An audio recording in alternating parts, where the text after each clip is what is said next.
Yes, welcome back to Microsoft Word session. I am Nagesh Kumar Patil, MICE Computer Education, Kappal Road, Ballari. In today's session, let's come to know about the drop cap and columns. In general, the article which is started either in the magazine or in the newspaper, the starting letter of that article will be dropped for one or more lines. So that is called as a drop cap. And the columns,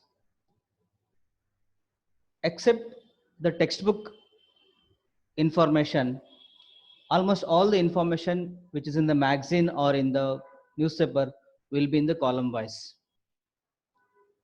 But by default, whatever the text we type or whatever we write, it flows in the horizontal way. If we want to convert the text what you written or what you have typed into column wise,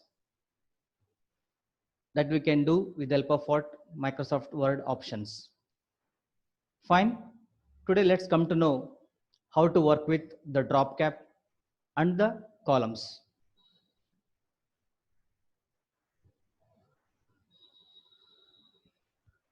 Please be over there for a few seconds.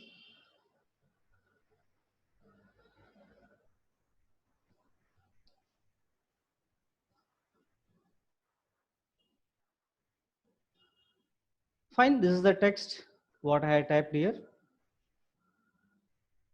First, let's come to know how to work with the drop cap.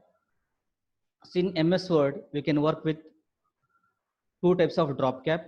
One is what the dropped and another is what the in margin. So let's see the difference between the dropped drop cap and the in margin drop cap. To do or to work with the drop cap, being in a paragraph, before that, I'll copy the same paragraph using Control C and place the cursor pointer where the text has to be placed and use Control V to paste the same text.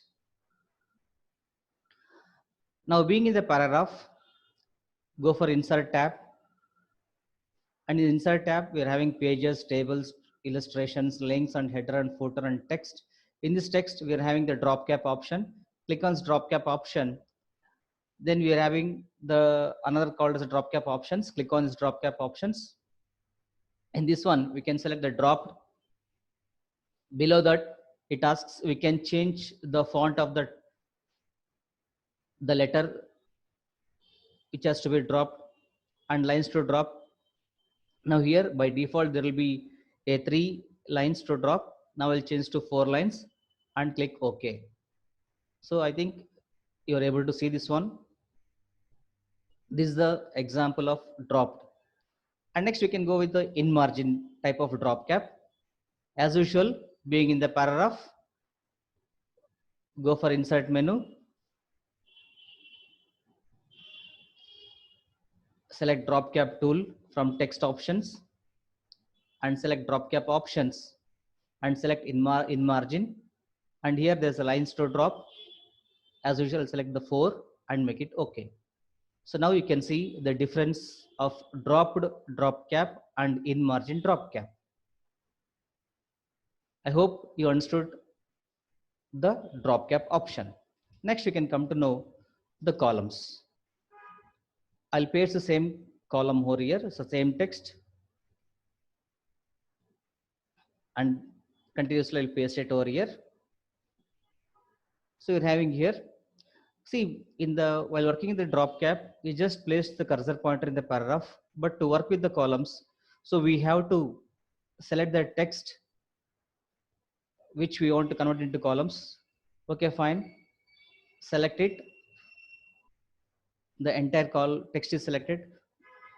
There is no need to select the extra space at the end of the paragraph. Just select the exact text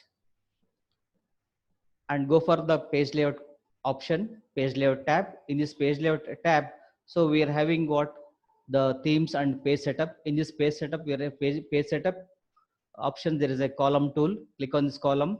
See, it has 1 column, 2 column, 3 columns, left, right. So apart from this, if you want to know the extra options, you can go for the more columns. Click on this more columns, and here it has the same, and you can specify how many number of columns. That means so for how many number of columns you want to divide the text. So if you want 2 columns, click on the 2 columns, and here there is a number of columns. If you want 3, you can select the 3 or 4. You can see whenever we select the number of columns, the output you can see over here, 3 columns. If you want line between, you can select the line between over here and click on some line between and make it okay. If we don't want that line between, take out this check mark on the line between and make it okay. Now the selected text has been converted into columns. And as we know that either in the magazine or in the newspaper, the matter will be justify align in the form of aligned justified. So if you want to align these columns into justify, we know that the shortcut key, either you can use the control J, or you can go for home tab and you can click on the justify align, control J. So now the text is aligned and the columns are ready. So this is how we can work with the drop cap and you can work with the columns. I hope you understood this today's session. You enjoyed today's session of drop cap and columns. Today, I'll stop here. Before that, I request you all to be active in this channel and keep watching for our latest updates. Thank you.